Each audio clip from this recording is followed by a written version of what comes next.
नमस्कार, आप देख रहे हैं आपकी आवाज़ हमारे खास कार्यक्रम खास मुलाकात में आज हमारे साथ हैं रामचरण जी मीना जी जो कि डायरेक्टर हैं गृह मंत्रालय में। आज उनसे बात करेंगे उनके संघर्ष की कहानी और वो यहाँ तक पहुँचने में कितना संघर्ष किया। और रामचरण जी आपका स्वागत है आपकी आवाज़ में।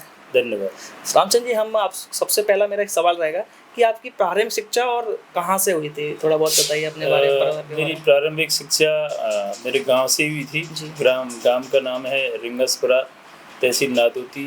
पहले जिला हमारा सवाई माधोपुर था जी। उसके बाद डिस्ट्रिक्ट करौली हुआ जी। अभी फिलहाल डिस्ट्रिक्ट गंगापुर सिटी है जी। उसके अंडर में आता है मेरा गांव रिंगसपुरा। वहीं मेरी पहली शिक्षा शुरू हुई जी।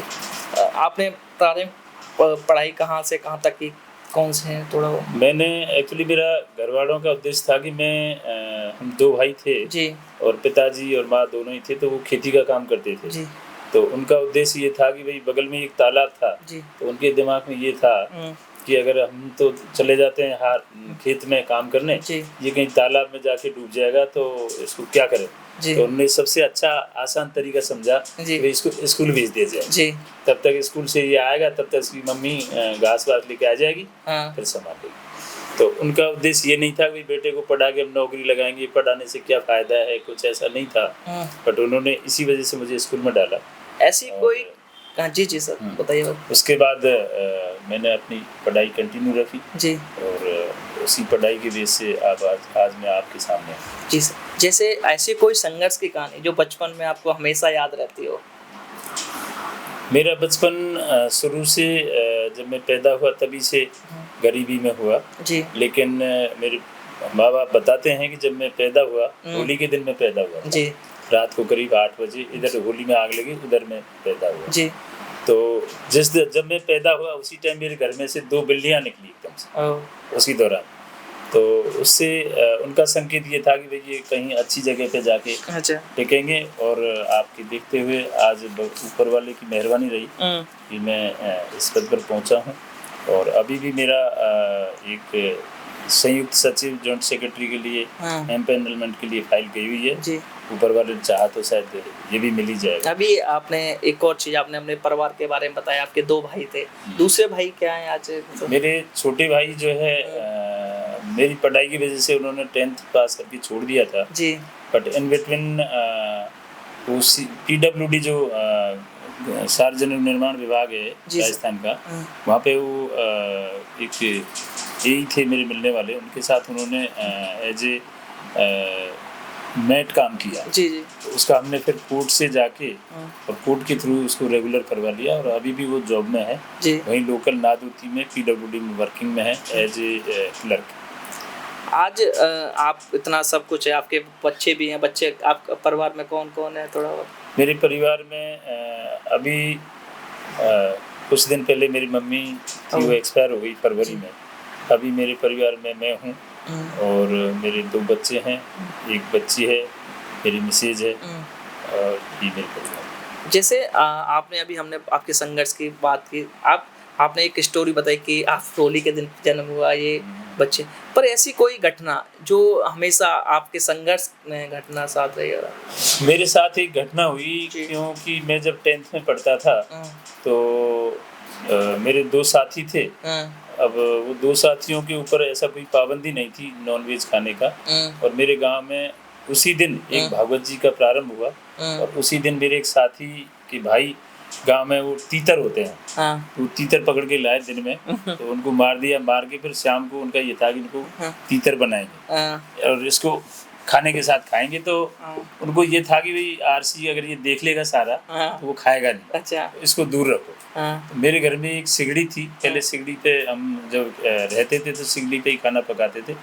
तो वो एक उनमें से एक वो सिगड़ी लेने आया कि मैंने क्या है कि यार आज खाना बना रहे हैं स्कूल में और तुम 8 बजे आ जाना। तो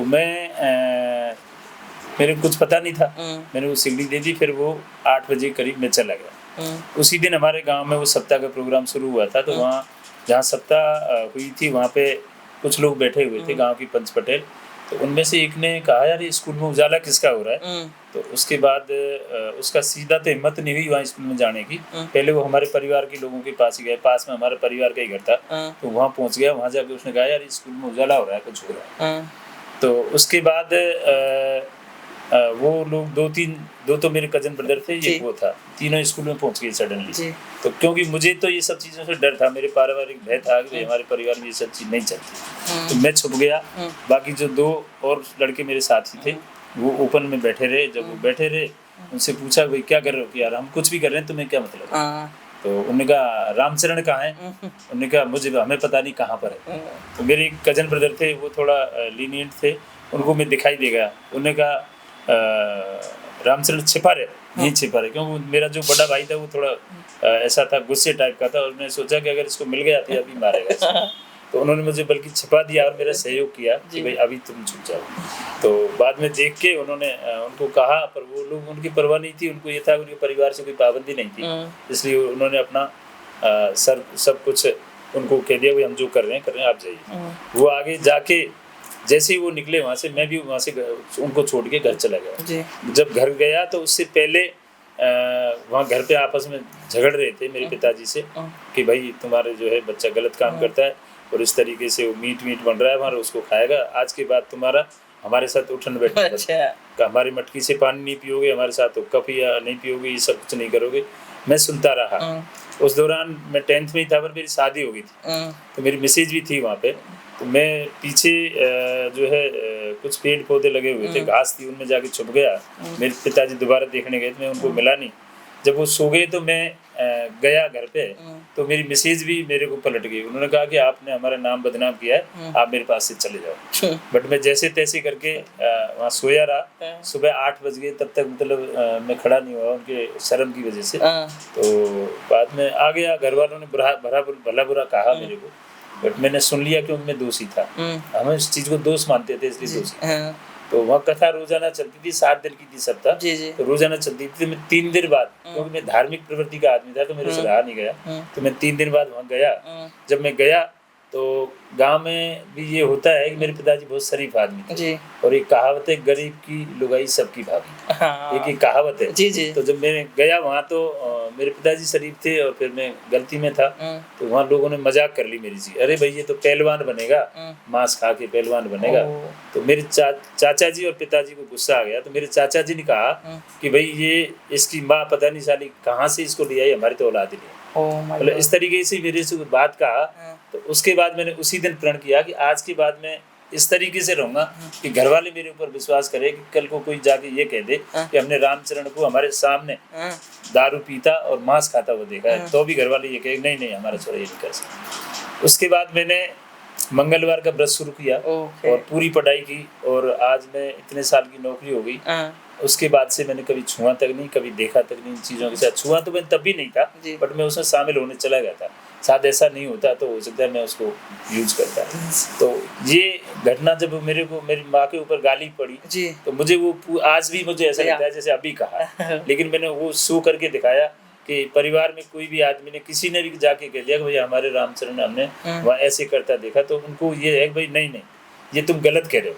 मतलब देखे हुए को भी उन आदमियों को इतना विश्वास है आज मेरे परिवार को कि मैं कुछ भी कर दूं उसके लिए मेरे परिवार पूरा मेरे साथ रहता है, किसी तरह की कोई। आपने इस घटना में एक बात की, सेंडी क्या चीज होती है? सेंडी के बारे में, जैसे जो खाना पकाने की सेंड जो आपसे मांगे, ये क्या चीज होती है? सिगड़ी। हाँ, क्या सिगड़ी वो होती है जिसमें एक ऐसा चूल्हे टाइप होता है जिसमें कोयले रखे और कोयले जला के तब अंगीठी टाइप अच्छा वही होती है। आज कैसा लगता है उन लोगों को जो आपके साथ ये घटना घटी? आज आप डायरेक्टर हैं गृह मंत्रालय में, तो उन लोगों को कैसा फील होता है? वो लोग साथी जो आपके ऊपर आरोप लगाते थे, नहीं वो सब लोग उस चीज को आज मेरे ऊपर इतना विश्वास है कि मैं गांव में जो भी कहता हूँ और मैं जो भी करता हूँ वो भले के लिए करता हूँ। हमेशा मेरा जो पूरा जीवन है वो सामाजिक जीवन है। मैं सबकी मदद करने की कोशिश करता हूँ, जितना मेरे से होता है हर आदमी तन मन धन से मदद करता हूँ। आज गांव में किसी के साथ सुख दुख होता है, सब में जाके शामिल होता हूँ। मैं दिल्ली से शाम तक ऑफिस करता हूँ, रात को जाके उनके साथ सैटरडे संडे कभी भी जब भी जरूरत होती है। सर एक और चीज है, आज मेरे परिवार ही नहीं मेरा गांव भी मेरे साथ गर्व है और सबको विश्वास है भैया हमारा जो है आरसी अच्छे आदमी है, मैं कभी किसी का बुरा नहीं। मैं एक और चीज पे बात करूंगा, आपने वो समय भी देखा है कि पहले के, आज से 20 साल पहले के गाँव और आज के गाँव में क्या अंतर है, क्या अंतर देखने को मिलता है? हालांकि मेरा गांव अभी भी काफी कुछ पहले की तरह है। अच्छा। लेकिन फिर भी उसमें और अपने बहुत फर्क आ गया। पहले मैं आपको 2010 की घटना बताता हूँ। जब मैं बीमार हो गया जी। तो मैं 2010 में बीमार हो गया तो अपोलो हॉस्पिटल में रहा और मुझे 31 डेज में वेंटिलेटर पर रहा। अच्छा। और मतलब मेरा सब कुछ बंद था और इवन घर वाले सब ये सोचते थे कि भाई इसका जो है जान तो जा चुकी है, पर हॉस्पिटल वाले, अपोलो हॉस्पिटल वाले पैसे की वजह से तो मेरा ये था कि जो घर वाले मेरे यहाँ थे वो तो दिन रात यहाँ रहते थे और जो घर थे उनका ये था भाई पता नहीं किसी ने कुछ करवा दिया हो, कोई ग्रह गोचर का हो, तो वो पंडितों के पास देवताओं से पूछते हुए घूमते थे। और यहाँ भी ऐसी हालत थी कि हमारे उस टाइम 2 नेता थे, डॉक्टर किरोड़ीलाल मीणा और नमो नारायण मीणा जी। तो नमो नारायण मीणा जी पर्सनली यहाँ आके समाचार लेते थे और अपने पीए को कभी भेजा। डॉक्टर किरोड़ीलाल मीणा कम से कम 5 बार मेरे पास यहाँ आए और उन डॉक्टर को कहा कि भाई करने वाला ऊपर वाला है, लेकिन आप पैसे की वजह से या ब्लड या किसी भी तरह से, मतलब किसी संसाधन की वजह से इनकी जान नहीं जानी। अच्छा। और उस टाइम ये हालत थी कि मुझे तो पता नहीं, बट जो वहाँ देखने वाले थे वो बताते हैं कि यहाँ रोजाना 10, 20, 40 आदमी आते थे, समाचार में बैठे रहते। इवन मेरा 192 यूनिट मुझे ब्लड चढ़ा, उसमें से 192, हाँ, उसमें से मेरे को एक भी यूनिट ब्लड खरीदना नहीं पड़ा, बल्कि डॉक्टर्स को लास्ट में मना करना पड़ा भाई अब लोगों को रोक दो जरूरत। आपको 192 लोगों से मिले जो ब्लड दिया आप लोग? मैं नहीं मिला, मेरे तो नहीं आज जैसे उन्हें पता तो मेरे से मिलने आए, यहाँ भी मिलने आते थे, सुनने आए। उस दौरान मेरे गांव ने मतलब इकट्ठे होकर रोज वो प्रार्थना करते थे भगवान से कि भाई उसकी जान बचे जी। तो गांव में फिर इकट्ठे हुए, उन्होंने कहा भाई हम जो है हमारी देवी माँ है जी, उसके लिए हम पैदल यात्रा करेंगे और 1.25 मणि जो भंडारा है वो करेंगे अगर इसकी हमारे बच्चे की जान बचे। जीवन तो दूसरा ही।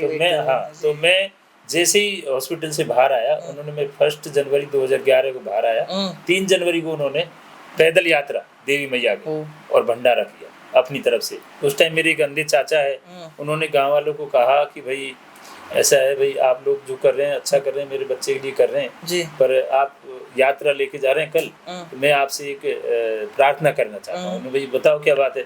उन्होंने कहा कि जो है आप कहो तो जो भंडारे का खर्चा है वो मैं दे दूँ। कह रहे तुम अभी भी ये समझ रहे हो कि वो बच्चा तुम्हारा है, हम अगर तुम्हारा मानते तो हम क्यों करते ये सब काम। ऐसा है जो आपके हिस्से में आए वही आप दे, बाकी तो और कुछ करने की जरूरत नहीं है, आप साथ साथ चलना है, आपको सब काम वही करना है। तो मेरा ऐसा गांव है जिसको मैं अगर तो मेरे शरीर की चमड़ी की जूती पहना दूं तब भी मैं मतलब उनका एहसान चुकाऊं, ऐसा मेरा गांव है। ये तो एक बहुत बड़ी घटना है सर आपके जीवन में। हमेशा आभारी हूँ और मैं जीवन भर इस बात को भूलूंगा नहीं। और आज के टाइम में क्या अंतर आया गांव में? यही चीज आज के टाइम में यह है कि लोग बाहर ज्यादा रहते हैं, तरह तरह के दिमाग वाले लोग आ गए। पहले बड़े आदमी थे, इतना ज्यादा सोचते नहीं है। अब आप अच्छा भी काम करो तो इसमें भी 2 आदमी ऐसे मिल जाते हैं जो नुक्ताचीनी निकालते थे, वो चीज़ पहले नहीं थी जी।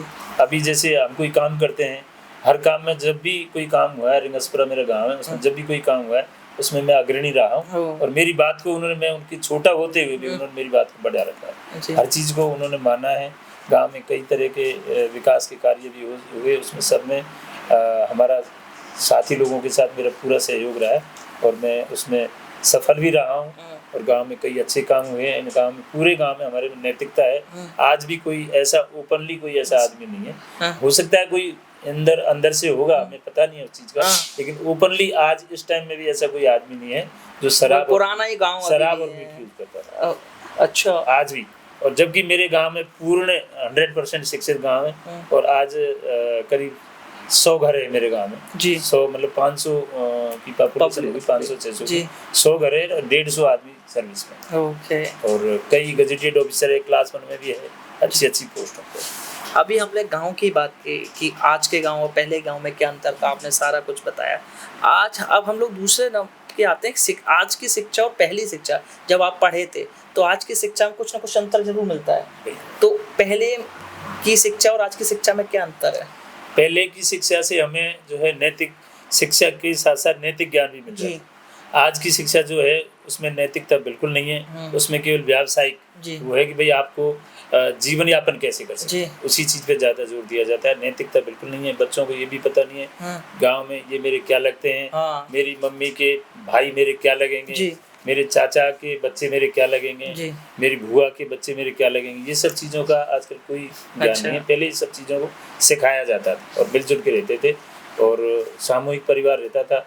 अब सब लोग अलग अलग हो गए अपने बिजनेस के हिसाब से, अपने जहाँ जिसके जीवन यापन होता है हमारे। मैं एक और चीज़ बात करूँगा, आपको लोगों ने बहुत मदद की, आपके दूसरा जीवन देने में 192 लोगों की बहुत बड़ी भूमिका रही है सर। आप उन्हें हमेशा धन्यवाद। हाँ, धन्यवाद नहीं, मेरे आप प्रति सभी की दुआ आप थी। हमेशा ऋणी रहे हो। मेरी जान लगभग जा चुकी थी, जी। मैं सिर्फ जिया हूँ तो मेरे गांव वाले, मेरे साथी लोग जिन्होंने भगवान से प्रार्थना की, उनकी वजह से ही मुझे पुनर्जीवन। अभी मैं एक मैं और चीज़ उनको हमेशा सर आंखों पे रखता हूँ। मेरे को आधी रात को ये कह दे इस कुएं में गिर जाओ तो मैं तैयार हूँ। जी सर, एक और चीज़ बात करें, आपके बारे में मैंने जितना पढ़ा, आप सामाजिक कार्य में भी काफ़ी बढ़ चढ़ के हिस्सा लेते हैं। ऐसे कोई काम जो आपने किए हो, जो आप हमारे दर्शकों को बताना चाहते हो, समाज को बताना चाहते हो, थोड़ा बहुत प्रकाश डालिए।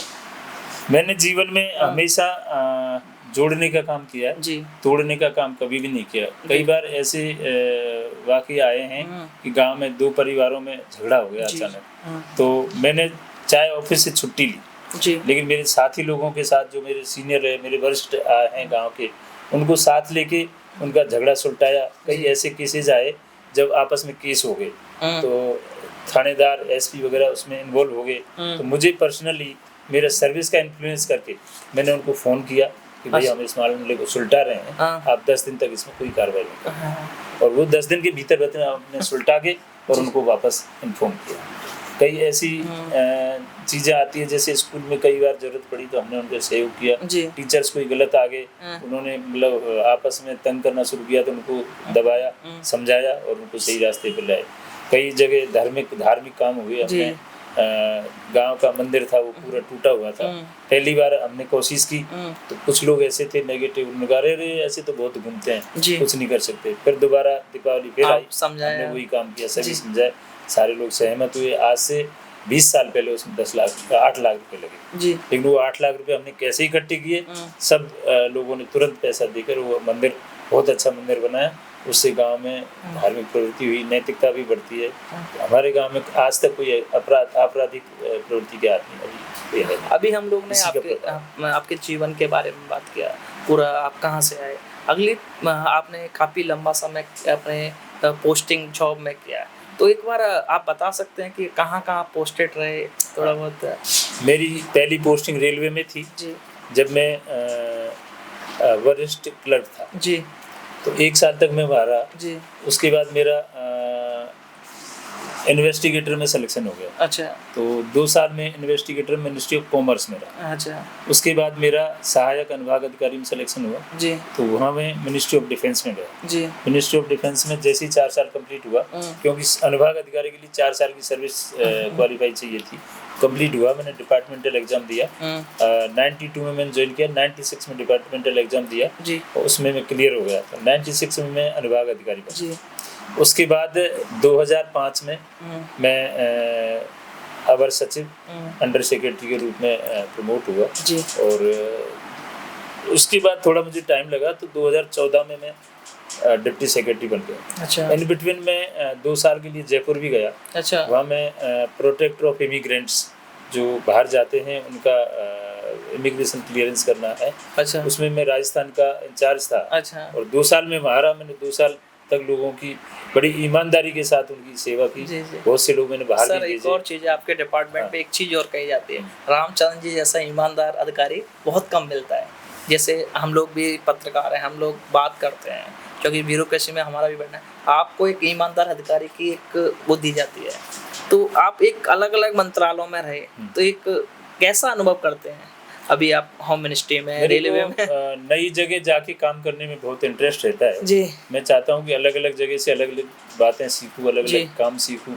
और मैंने कभी जीवन में सरकारी काम से जी छुपाया नहीं कभी भी जी। और मेरी ईमानदारी से और लगन से मैंने पूरा मेहनत किया और ऊपर वाले ने मुझे उसके बदले में दिया। मेरे कुछ साथी ऐसे थे जो डिप्टी सेक्रेटरी में रिटायर हुए जी।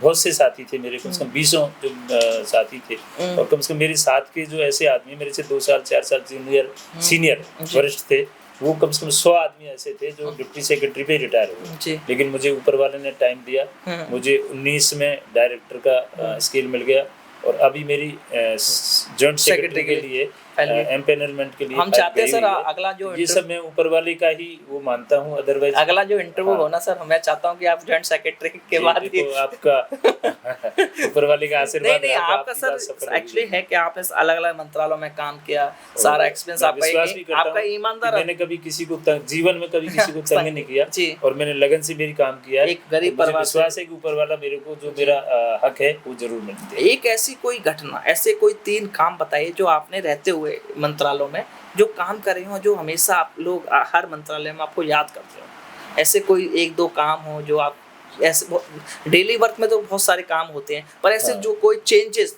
जो मंत्रालय में किए हो आपने, थोड़ा बहुत बताइए जो कि नए इम्प्लीमेंट किया हो। जब मैं एज इन्वेस्टिगेटर काम कर रहा था मिनिस्ट्री ऑफ कॉमर्स में जी, तो उस टाइम में मेरे पास चार्ज था ट्रेड फेयर जी, जो व्यापार की मेला लगता था प्रगति मैदान जी जी, ट्रेड उसका चार्ज था जी। तो वहाँ पे प्रदर्शनी वगैरह लगती थी और रूरल एरियाज के जो प्रदर्शनी है वो कम होती थी। तो उस टाइम जब मैं गया उसी टाइम मंत्री जी का ये था कि भाई इसको नाम चेंज किया जाए। उसके बाद उसका नाम किया इंटरनेशनल ट्रेड फेयर अथॉरिटी, अच्छा, तो ऑर्गेनाइजेशन जी, वो किया। और मैंने उसमें मतलब मंत्री जी के साथ मीटिंग में मैं रहा कंटिन्यू मेरे जॉइंट सेक्रेटरी के साथ। तो उसमें मैंने रूरल एरियाज के जो प्रदर्शनियां वगैरह थी, जो भी आइटम थे वो जुड़वाए। अच्छा, गांव ग्रामीण लोगों को बहुत ज्यादा फायदा जी। अच्छा, ये भी अभी लेटेस्ट हमारे मेरे पास जो है इसका चार्ज है फ्रीडम फाइटर और रिहेबिलिटेशन का जी। तो उसमें ये था कि भाई जो पहले एनिमी प्रॉपर्टी जो पड़ी हुई है, कट मार देना, लिख लो, सही कर दे, क्या दिक्कत है? आवाज नहीं आ रही सर का, सही है हाँ। जो एनिमी प्रॉपर्टी पड़ी है उसका डिस्कशन एक ऐसे ही आ रहा था जी। तो डिस्कशन में मैंने कहा कि भाई जो एनिमी प्रॉपर्टी रूरल ये इशू आया भाई रूरल एरियाज में जो पड़ी हुई है प्रॉपर्टी उसका क्या करें। तो मैंने उसमें सजेशन दिया कि भाई ये रूरल एरियाज में जो पड़ी हुई है उस प्रॉपर्टी को हम लोग गोदाम टाइप में यूज कर सकते हैं, जिसमें किसानों के जो भी सामान पड़ा रहे, जो भी फसल वसल है उन चीज़ों को रख सकें। तो उसके लिए मेरे को सराहा गया कि आपका बहुत अच्छा प्रपोजल है। और इस मामले में मैं आगे कुछ नहीं कह सकता क्योंकि सरकारी मामला जी जी, बट मुझे इसमें सराहा गया। तो मुझे ऐसी चीज़ें याद है कि मैंने अच्छा। अभी आपने सब कुछ बताया, ऐसा कोई लास्ट मैसेज जो हमारे दर्शकों को देना चाहते हैं कि आप छोटे छोटे गांव के लोग भी आके कुछ भी कर सकते हैं, थोड़ा बहुत बताइए। मेरा सभी दर्शकों से, मेरे साथी लोगों से, जो भी कर्मचारी अधिकारी या सोशल आदमी हैं गांव में रहते हैं, जहाँ भी रहते हैं, उनसे यही अनुरोध है कि आपको ऊपर वाले ने कुछ दिया है, आपको किसी लायक बनाया, तो उसका आप सदुपयोग करना चाहिए। और आपको जो भी आप किसी की मदद कर सकते हैं उसमें आपको हिचकिचाना नहीं चाहिए। बल्कि मैंने कई अफसर ऐसे देखे हैं जो उनके पास जाओ सीधा बोल देते हैं भाई ये तो मेरे अंडर में नहीं आता है। जबकि ऐसा कुछ नहीं है। मेरे पास बहुत से लोग आते हैं, मैं एक ही डिपार्टमेंट में काम करता हूँ, लेकिन मेरे पास रेलवे से भी आते हैं, मेरे पास बैंक से भी आते हैं, मेरे पास अदर डिपार्टमेंट से भी आते हैं। तो मैं उसके लिए जी जान से, चाहे मुझे किसी के पैर पकड़ने पड़े, किसी के साथ जाना पड़े, कहीं भी जाना पड़े, लेकिन मैं कोशिश करता हूँ कि उनका काम में मदद हो सके। तो मैं सभी को यही रिक्वेस्ट करता हूँ सभी से कि उसी हिसाब से सबकी जो आपको लायक बनाया तो आपको सबकी मदद करनी चाहिए। और इवन समाज में भी आपको करना चाहिए। बाबा साहब का एक संदेश था, पे बैक टू सोसाइटी जी। तो उसके हिसाब से मेरा यह है कि मैं हर हालत में मदद करता हूँ जहाँ भी मेरे को जरूरत पड़ती है। कोई भी आदमी शिक्षा के क्षेत्र में, राजनीतिक क्षेत्र में भी मतलब लोगों को कई बार जरूरत होती है तो मैं वहाँ भी बोल देता हूँ, जबकि मैं राजनीतिक हिस्सों में नहीं लेता हूँ भाग। लेकिन उसके बाद भी कहीं जरूरत होती है तो मैं बोल देता हूँ कि भाई नेता जो हैं, हमारे नेता हैं, उनको भी सभी की अलग पार्टी पोजीशन से हटके मदद करनी चाहिए, चाहे वो किसी पार्टी का हो। ये मैं सभी से कई जगह में प्रोग्राम्स में जाता हूँ, सामाजिक प्रोग्राम होते हैं, धार्मिक प्रोग्राम होते हैं, मुझे लोग अच्छी तरह बुलाते हैं, बहुत सम्मान करते हैं। तो ये मैं यही समझता हूँ कि मेरा जो व्यवहार है, मैं लोगों की मदद करता हूँ, इसीलिए मुझे बुलाते हैं। अदरवाइज तो मेरे से सीनियर बहुत ऑफिसर्स हैं, लेकिन कुछ आदतें ऐसी है कि वो उनके अंदर हो सकता है ऑफिसर्स का वो मैं सबको बराबर मानता हूँ। मेरे से जितना छोटा है मैं उसको मेरे सिर पे बैठा के रखता हूँ, हर आदमी को, और मैं सबका सम्मान करता हूँ। तो मुझे यही महसूस होता है कि शायद मैं सबका सम्मान करता हूँ, इसलिए मेरा सम्मान होता है। तो मैं वहाँ भी यही कहता हूँ कि भाई हमें मदद करनी चाहिए। और हमारे समाज में एक चीज़ नई आ गई। मैं सामाजिक एक समाज की बात नहीं करता, लेकिन कई जगह क्या है कि किसी एक जाति विशेष के लिए गाली गलौज करने लग जाते हैं, किसी आदमी राजनीतिक आदमी के गाली गलौज करते हैं। तो मेरे को यही उन आदमियों को सबको ओपनली स्टेज पे मैं ये कहता हूँ, भाई आपको अपने बारे में सोचना है कि मैं आगे कैसे बढ़ूँ। दूसरे आदमी के बारे में किसी को गाली गलौज करना, उसने ये कर दिया, उसने ये कर दिया, ये बहुत गलत बात है। आपको अपने बारे में सोचना चाहिए, हमेशा अपनी उन्नति के बारे में सोचना चाहिए, और आगे हमारे साथी लोग कैसे आगे बढ़े, इस तरीके की सोचना चाहिए। किसी के प्रति नेगेटिव सोच और नेगेटिव कमेंट्स कभी नहीं करना चाहिए। धन्यवाद रामचंद्र जी बात करने के लिए। थैंक यू, आपको भी बहुत बहुत धन्यवाद। ये थे रामचंद्र मीना जी, जो कि डायरेक्टर हैं गृह मंत्रालय। उनसे हमने बात की ग्रामीण परिवेश के बारे में, उनके जीवन के बारे में, और उन्होंने समाज को कैसे मदद कर पा रहे हैं हर व्यक्ति को। नमस्कार।